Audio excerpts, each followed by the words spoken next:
Welcome, low ego action heroes. This is Debbie Levitt from DeltaCX.com. We're a full service CX and UX agency, and once in a while, people will ping me asking me thoughts or opinions or something about boot camps, money back guarantees if you don't find a job within a certain amount of time after the boot camp ends.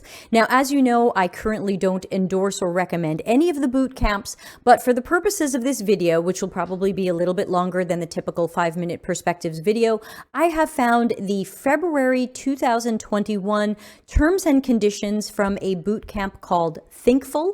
Again, I am definitely not endorsing them, but since I have found their terms and conditions to be similar to other ones I've read from other boot camps, I'm going to walk through them with you because I want to make sure that if you are considering a boot camp and you're excited that there is some sort of money back guarantee if you don't find a job, I want to make sure you've read all the terms and conditions and that you understand them, because in my opinion, there are some pretty sneaky things here. So let's take a look.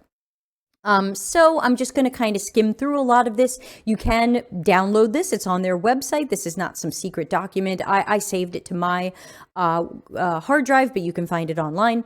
So to qualify for their tuition refund guarantee, which is where you haven't found a job within 180 days of graduating, you must have graduated within the expected duration of the program. I'm not totally sure how they interpret that. It could mean that if you are expected to do this in 6 months, you must have done it in 6 months, not in 7 or 10. But again, that's up to them to interpret. You must be 21, speak English, U.S. citizen or green card holder. You must be able to pass background checks. Now, this one gets interesting. This one says you cannot have used an income share agreement or also known as the ISA. You have to have paid for the boot camp some other way. So if they sell you hard, and I don't know if they do, on the income share agreement, and you take it because it sounds so good and like it's a slam dunk, you might be talking yourself right out of this tuition refund guarantee. You must live within a 1-hour commuting distance of their list of approved cities. If you go to move to another city, you evidently need their approval. You've got to fill out career surveys in time. This is their list of approved cities, which are basically most of America's major cities and some other cities. To them, a qualifying position is a full-time job, at least 30 hours per week, and in your field. And it must be paying at least $3,333.33 per month, which I estimated was about $20 or $21 per hour before taxes are taken out, which is not a high rate of pay. It's really a little bit more than many interns and apprentices get. But we'll come back to that in a moment. If you have done their UX UI bootcamp, they expect you to get jobs that have the titles of UX UI designer, product designer, designer, web designer, UX researcher, information architect, and product manager. I don't know how you'd get product manager from their UX UI bootcamp. Are they teaching you roadmaps? And information architects makes me curious as well, because so often these schools skip information architecture.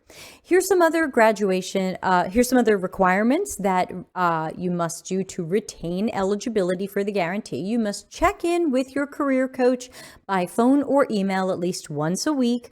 You must track all of your job search activity using their preferred system. You must reply to the career services team and all correspondence within 1 business day, or you lose your guarantee. You can't be dishonest. Okay, great. I wish that cut both ways. You must collaborate with your career coach to create a personalized job search plan. You must apply to at least 10 position-appropriate in-field jobs each week. That doesn't sound hard, but this part really threw me, at least 3 of which come from some form of outreach or personal connection documented appropriately. So you can't just apply to a job you've seen online. You have to know a person who works there and reach out to them personally and try to apply to the job through them. That's really hard. I really think that's hard. Each week, do they help you with any of these? You must attend at least 5 non-recurring, non-Thinkful sponsored networking events like meetups, conferences, seminars, grad-sourced informational interviews, networking events, hackathons, workshops, job fairs, and other things the career coach approves. And you must maintain clear records blah, blah, blah. Now, you would think we're done. And when I first shot this video, I stopped there and I ended the video and they said, oh, wait a minute, there was actually more terms and conditions here that I forgot to read to everybody. So let's see that there's actually more. Possible situations that void this guarantee include, but are not limited. So that means there's more ways, but they're not even going to list them here, so you don't even know what they are. But let's look at the ones that they do list. You withdraw from the program. Okay, of course. You quit. You don't get the guarantee. Sure. You opt out of receiving career services report. Okay, support, sorry. I guess that makes sense, though I hear from many people that career services at many boot camps stink and they hate working with them, but sure. You do not pass any mock interview assessment or capstone review after 2 attempts. Okay, so it sounds like this boot camp has some sort of standard where maybe some people don't graduate. I'm still not hearing great things about this school, but it's good if they have some graduation standards. And it sounds like if you do not pass this review, and I've never heard of anyone who hasn't, but if you don't, they're not going to give you this guarantee. You decide to not actively search for program-specific employment or pursue other endeavors after graduation. So you would have to really go for UX employment. You can't just fall back into your old job or something like that. Otherwise, you don't get this deal. You turn down an offer for a qualifying position, or you accept an offer for a position that is not a qualifying position. Let's really talk about that for a moment. So the qualifying position was at least 30 hours a week in UX and UI, paying at least $20 an hour. You might say, but I can't live on $20 an hour. I've done the math. I have parents or kids or something. I really need to be making at least $30 an hour. That would be too bad. You would have to accept this job, because if you turned it down, you would then not qualify to say, hey, I didn't find a job after graduation. I want my money back. They would say you should have taken that lower paying job. Number 6 is absolutely my favorite, because from what I hear from a lot of people, a lot of schools, and I don't know if Thinkful does this, pushes you to do freelancing after you graduate. They say that's how you're going to learn, you're going to network, you're going to build up your skills, you're going to start getting paid work. Go out there and be a freelancer. But take a look at this. This says, if you choose to start your own business or work as a freelancer, you have voided your guarantee.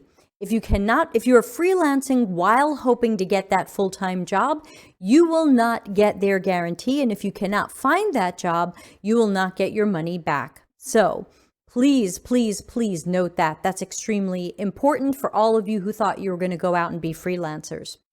You lose your work authorization. I guess if you're not a citizen, you don't communicate with your coach or career services, especially if you don't notify them of interviews and offers. If you move from one city to another and you don't get their approval, and you violate their code of conduct. And again, I don't know how they will interpret that.